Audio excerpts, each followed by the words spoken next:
everyone, this is Dorothy Kern from Crazy for Crust. Welcome to my kitchen. Today I'm going to show you how to make one of my favorite 4th of July recipes. It's a spiral cookie, a buttery sugar cookie that's spiraled and rolled up with blue and red sanding sugar so that when you cut it and slice it and bake it, it looks like almost like a firecracker. It has the red and blue sugar all intermixed in a spiral. Everyone loves them. I've been making them for years. Come join me in my kitchen today and let's get started.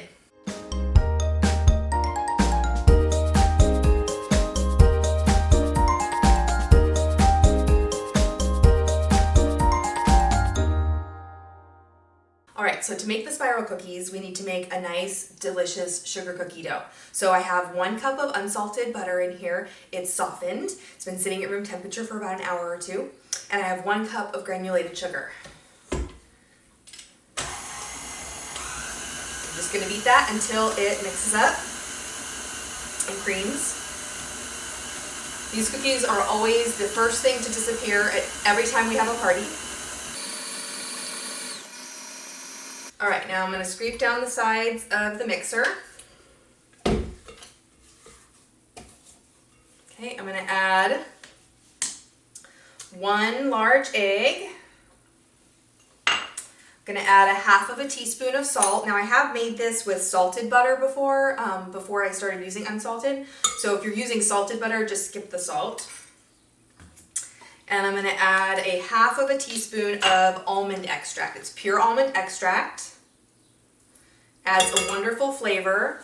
Now if you're allergic to almond or you don't like the flavor of almond extract, you can just use vanilla. You could use lemon extract also.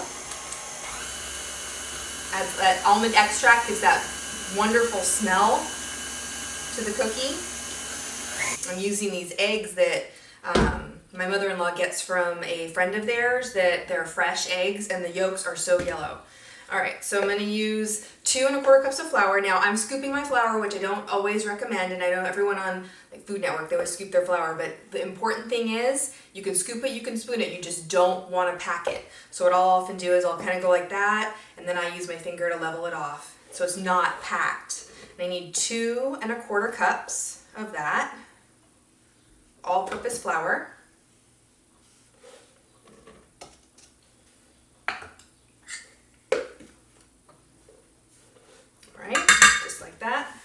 And then we're slowly going to mix that in. Start slow so you're not wearing it. It's going to make a nice thick dough. And right there. It's a thick dough. You can kind of touch it. It's not too wet. It's not too wet to touch. You're going to roll this. We're going to roll this out before we chill it because we want to be able to roll it. And then we can't roll it if it's cold because then it'll just break. Okay, so now I'm going to get all set up to roll these up. Okay, so now I'm going to roll out our spiral cookies. And so I have half the dough on a sheet of wax paper, and I put down a silicone baking mat if you have a Ral pad or one of those ones, just so it doesn't move too much while I'm trying to roll them out. So I have a sheet of wax paper, half the dough, and then I have another sheet of wax paper here. And I'm going to press it as flat as I can with my hands. I'm going to lift up the wax paper a little bit just so it doesn't stick too much to it. Then I'm going to use my rolling pin. I'm going to try and roll it out to a rectangle.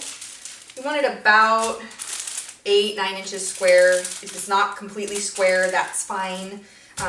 Just try and make it even so that when you roll it up, you have all the parts that can match up.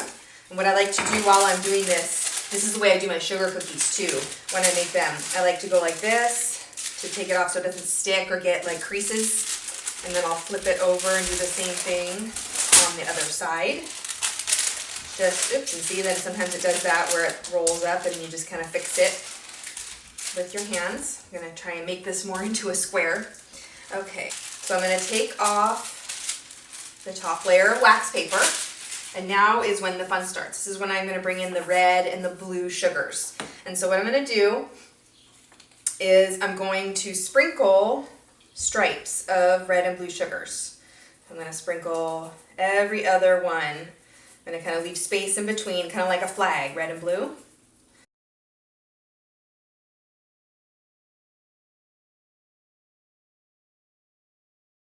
Okay, and now I'm gonna roll it up.